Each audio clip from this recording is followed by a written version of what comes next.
कि 400 kilo RDX कहां से आया, आज तक नहीं पता चला।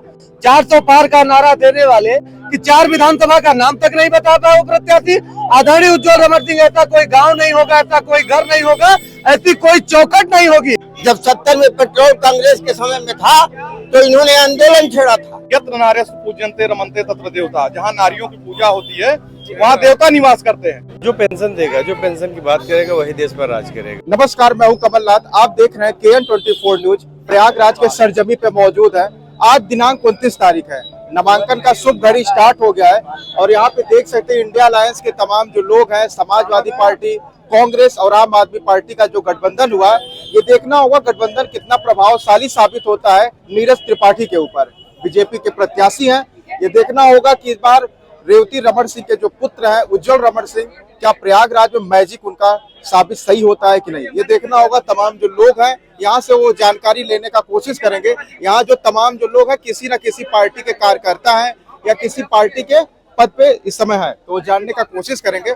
क्या नाम होगा भैया? अरे आप ही बताइए। हमारा नाम है दिनकर नाथ मिश्र। भैया क्या माहौल है, आज नामांकन का दिन है, कैसे देख रहे हैं? 2024 का चुनाव जो है पूरे हिंदुस्तान को प्रभावित करने वाला और खासकर इलाहाबाद का चुनाव, पूरे देश की निगाहें हैं इस चुनाव पे। बहुत महत्वपूर्ण संसदीय क्षेत्र है इलाहाबाद जनपद। और यहाँ से डॉक्टर मुरली मनोहर जोशी, स्वर्गीय हेमवती नंदन बहुगुणा से लेकर के स्वर्गीय लाल बहादुर शास्त्री तक का क्षेत्र है ये इलाहाबाद संसदीय सीट। राजा विश्वनाथ प्रताप सिंह का क्षेत्र है ये।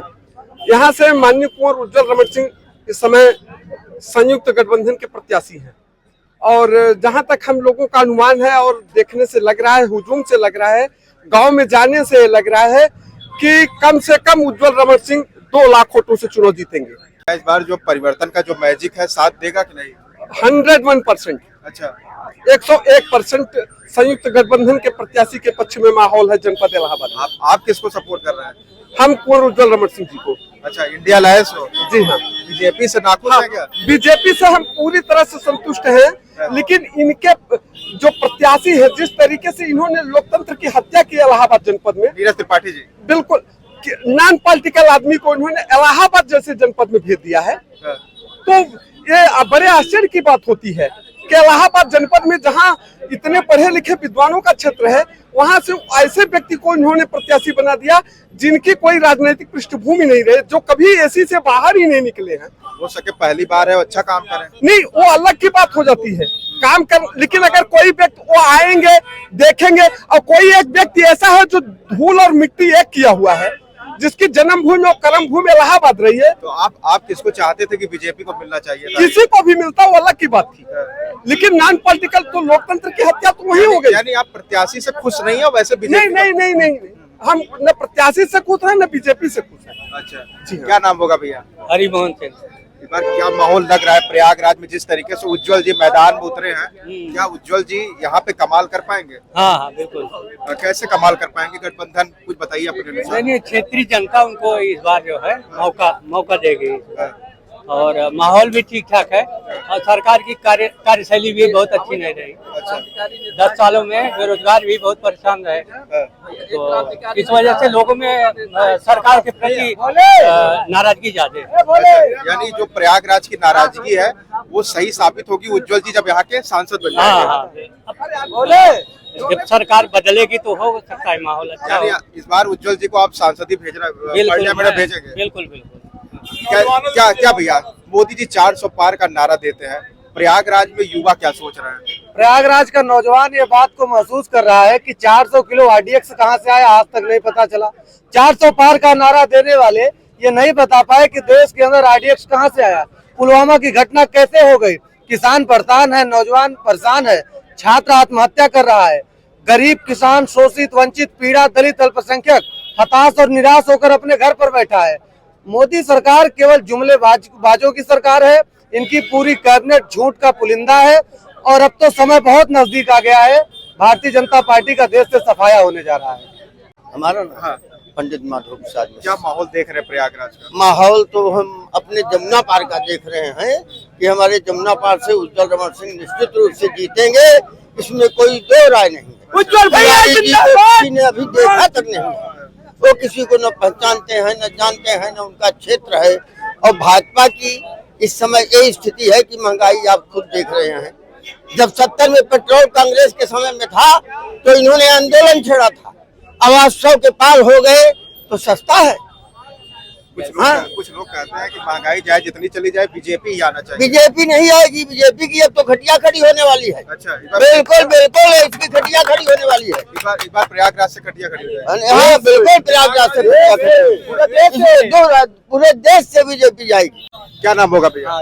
मेरा नाम इंजीनियर संदीप विश्वकर्मा है। भैया क्या लग रहा है प्रयागराज का क्या माहौल है? उज्जवल जी मैदान में उतरे हैं, प्रयागराज मैं आपको पूरे भारत की बता रहा हूँ, जो ये मोदी की गारंटी फैलाई जा रही है। आप ये ध्यान करिए कि एक गारंटी इन्होंने एक महिला को भी दिया था, उसके गारंटी का कुछ हुआ नहीं, तो ये गारंटी इनका केवल छलावा है। और अब की बार ये जाएंगे ही नहीं, इनके पूरा सब कुछ इनका ध्वस्त हो चुका है। एक मामला पूरा इनका खत्म है। ये पूरा साफ सुनिए, एक चीज और बता दूं, ये दक्षिण में साफ हो चुके हैं और नॉर्थ में हाफ हो चुके हैं। इनका मामला खत्म हो चुका है। ये फर्जी भगवा का चोला ओढ़ के कर रहे हैं, मूर्ख बनाने काम कर रहे हैं, ठगने काम कर रहे हैं। अब धर्म नहीं चल पाएगा। धर्म, ये धर्म के नाम पे जो भगवा चोला पहन के ओढ़े हुए हैं, उनसे पूछिए हिंदू धर्म का हा जानते हैं? धर्म की आड़ में केवल लूट करते हैं। धर्म धारण करने की चीज होती है, दिखावा करने का काम नहीं। अगर ये हिंदू धर्म के हैं मोदी जी, तो सबसे पहले इन्होंने अपनी पत्नी को छोड़ दिया। और हिंदू धर्म में कहा जाता है कि यत्र नार्यस्तु पूज्यन्ते रमन्ते तत्र देवता, जहाँ नारियों की पूजा होती है वहाँ देवता निवास करते हैं। तो ये नारियों की पूजा कहाँ कर रहे हैं? ये केवल मूर्ख बनाने का काम कर रहे हैं। मोहित पांडे, समाजवादी पार्टी का सक्रिय सदस्य हूँ। अच्छा, क्या माहौल है प्रयागराज का? माहौल बिल्कुल सही है। अच्छा, जिस तरीके से 10 साल से जमुना पार और प्रयागराज की दोनों सिटी की जनता इन भाजपा के सांसदों के द्वारा उपेक्षित है, इससे ये साफ तौर पे है कि परिवर्तन की लहर बह रही है। और 4 जून को, 25 मई को जब वोट पड़ेगा, तब से लेके 4 जून तक में इनका सफाया होगा और परिवर्तन की लहर चल रही है। नीरज त्रिपाठी जो उनके पिताजी गवर्नर रहे हुए, क्या वो लगता है कि विरासत काम देगा? नहीं, विरासत उनके बस की बात नहीं है, संभाल पाएंगे। हाँ। जो व्यक्ति 5 विधानसभाओं में जहां से वो चुनाव लड़ा है, अगर उनको 5 विधानसभा का नाम नहीं पता है तो विरासत कैसे संभालेगा? और रही बात, उनके पिताजी एक बुद्धिजीवी थे, उनके बारे में मैं कुछ कहना नहीं चाहूंगा, लेकिन इनकी बस की बात नहीं कि विरासत संभाल पाएंगे। इनको तो ये भी नहीं पता है कि मैं चुनाव कहाँ से लड़ रहा हूँ, मेरा नामांकन क्या है, नामांकन फॉर्म कैसा होता है, इनको ये भी नहीं पता। कैसे पता चला ये सब जानकारी आपको? पता है, उनकी बातों से लगता है वो अक्सर मीडिया के सामने आप लोगों के सामने मुखाबिर होते हैं, बताते हैं, तो इससे पता चलता रहा। वो तो एडिशनल एडवोकेट है इस समय। नहीं, तो एडिशनल एडवोकेट है वो, उनका एक ही काम है, बड़े बाप के लड़के हैं और उनको ये नहीं पता है कि राजनीति क्या होती है। अच्छा, राजनीति एक सेवा भाव होती है, राजनीति सक्रियता होती है। राजनीति आप जनता की सेवा करेंगे तब उससे होता है। राजनीति एक सेवा ऐसा है जो सेवा का फल, मतलब राजनीति में रहना बहुत बड़ी बात है। राजनीति में रहना और विरासत संभालना, ये 2 अलग चीजें हैं। मोदी जी 400 पार का जो वादा कर रहे हैं, क्या लगता है ये आत्मविश्वास है कि कामों का परिणाम है? ये सब झूठी बातें हैं। और इंडिया अलायंस जो है, इस बार इनको पूरे देश की जनता इनको बता देगी कि संविधान कैसे बताया जाता है, संविधान कैसे चलता है। इनको इस बात का एहसास हो जाएगा 4 जून को। आप प्रयागराज छोड़िए, पूरे हिंदुस्तान का माहौल बहुत बदल चुका है। जिस तरीके से नौजवानों की नौकरियों को छीनने का काम पेपर लीक करा के किया गया, किसानों के ऊपर लाठी डंडा गोलियां चलवाई गई, महिलाओं को मणिपुर जैसी हिंसा बहुत शर्मनाक हिंसा है जो कि हिंदुस्तान नहीं पूरे दुनिया में इसकी थू-थू हुई है। मोदी सरकार ने के कानों तक इस चीज़ की जू तक नहीं रहेंगी। माहौल बिल्कुल बदल चुका है। अब झूठ के जुमले में कोई फंसने वाला नहीं है। श्याम तिवारी, क्या आपका विचार है जो हमको बताने की आप कोशिश कर रहे थे कि आपको पेंशन बंद कर दिया गया है, वो तमाम बता सकते हैं घटनाएं? कर्मचारियों की बुढ़ापे की लाठी पेंशन होती है और उनकी पेंशन छीन ली गई है। कर्मचारियों की यह बहुत बड़ी मांग हमेशा चली आ रही है और कांग्रेस ने अपने घोषणा पत्र में इसका जिक्र किया है कि हम वापस आएंगे तो पुरानी पेंशन, जो कि बुढ़ापे में आप देख लीजिए कैसे कैसे बुजुर्गों को सताया जा रहा है, घरों से निकाला जा रहा है, तो अगर उनके पास पेंशन रहती तो उनका सेवा भाव हो जाता है।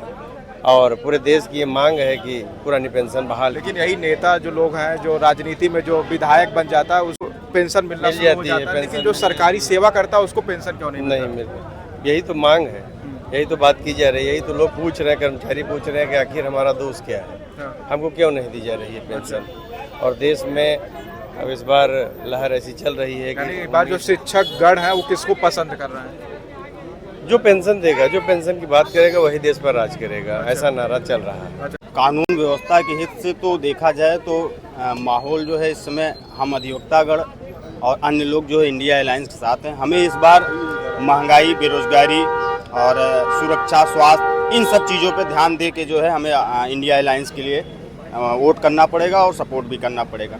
जहाँ तक बात जो माहौल बना हुआ है इस समय पूरे विश्व, पूरे भारत में, वो भारत में जो है एक राहुल गांधी और अखिलेश यादव के एक साथ आने के बाद जो है पूरी तरह से भारतीय जनता पार्टी जो है एक तरह से निस्तेनाबूद होने के कगार पे। ऐसा जो भीड़ है और ये लोगों का जो हुजूम है, लोगों का जो प्यार है, इस तरीके से इंडिया अलायंस कमाता चला जा रहा है। ये देखना होगा कि यहाँ की प्रयागराज की जनता इस बार किसको चुनने वाली है, प्रयागराज का जो तख्त है किसके नाम पे होगा।